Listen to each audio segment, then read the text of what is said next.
Store मध्ये असेल म्हणजे सामना कधीही झुकवू शकतो. फुल टॉस आहे तेजसचा फटका हवेत आहे. कॅच इथून ड्रॉप. चेंडू अडवलाय. Ball collection. धाव इथून मिळणार नाही आणि विजयासाठी येणाऱ्या 6 चेंडू. गरज 29 धावांची. आणि केसीसी नेरळचे कॅप्टन आलेत. मार्केवाडी टीमचे कॅप्टन आपण समोर या. ज्ञानेश्वर शेळके आता आपण टॉस करा. या ठिकाणी आपल्या शुभ असे टॉस आपण करू. केसीसी नेरळ विरुद्ध मार्केवाडी. ज्ञानेश्वर शेळके दादा यांच्या शुभ असे करू आपण पहिल्या राऊंडच्या 3ऱ्या मॅचचा टॉस.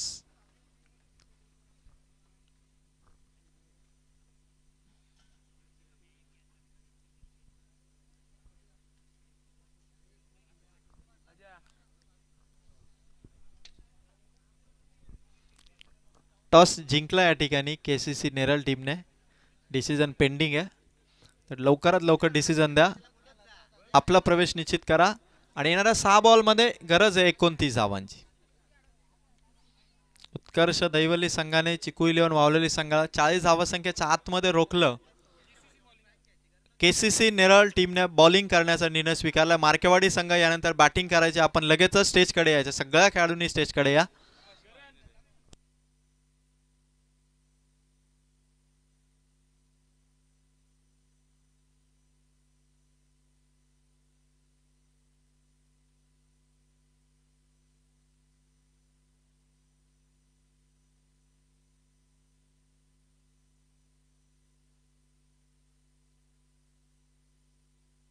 चला 6 बॉल 29 धावांची गरज आहे. इथून आता भूषण स्ट्राईक वरती असेल आणि आता दारोमदार जबाबदारी आहे ती भूषण वरती. 6 बॉल 29. सुरुवातीचे 1-2 चेंडू कनेक्ट झाले तर 29 धावा देखील करता येतील. गोलंदाज तयार. 2 ओव्हरमध्ये अवघ्या 7 धावा आल्या उत्कर्ष दैवली संघाच्या. त्यामुळे रिक्वायर्ड 100 वाढत गेलं. प्रेशर मेंटेन ठेवलं ते वावलोली टीमने. आणि आता 6 बॉल 29. भूषण मध्ये ती कॅपॅसिटी आहे. हाय पोटेन्शियल असणारा हा फलंदाज आहे भूषण. पहिलाच बॉल ऑन साइडला ठोकलाय षटकार. 6 चेंडू 29 होत्या. भूषणचा षटकार आला. आता 5 चेंडू धावा करायच्या 23 होऊ शकतात. 5 बॉल मध्ये 23 देखील होऊ शकतात. हाय पोटेन्शियल बॅटर भूषणचा षटकार. गोलंदाजी मार्क वरती येतो कल्पेश. सोप्पा चेंडू आणि सोप्या चेंडूवरती ठोकलाय षटकार.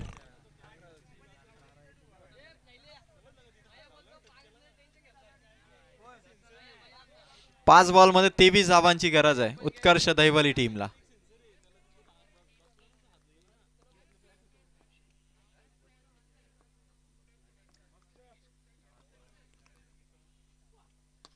पुन्हा एकदा भूषणचा फटका लॉंगॉनच्या डोक्यावरून. लगातार दुसरा प्रेशर क्रिएट. 4 बॉल विजयासाठी गरज आहे ती मात्र 17 धावसंख्येची. Game is on. Utkarsh Daivali संघाची देखील पावले आता विजयाच्या दिशेने पडतायत आणि चिकू इलेव्हन वावलेली टीमच्या गोलंदाज कल्पेश कडून आता अपेक्षित असे डॉट बॉल. आणि भूषण जर असेच शॉट खेळत राहिला तर 4 बॉल मध्ये 17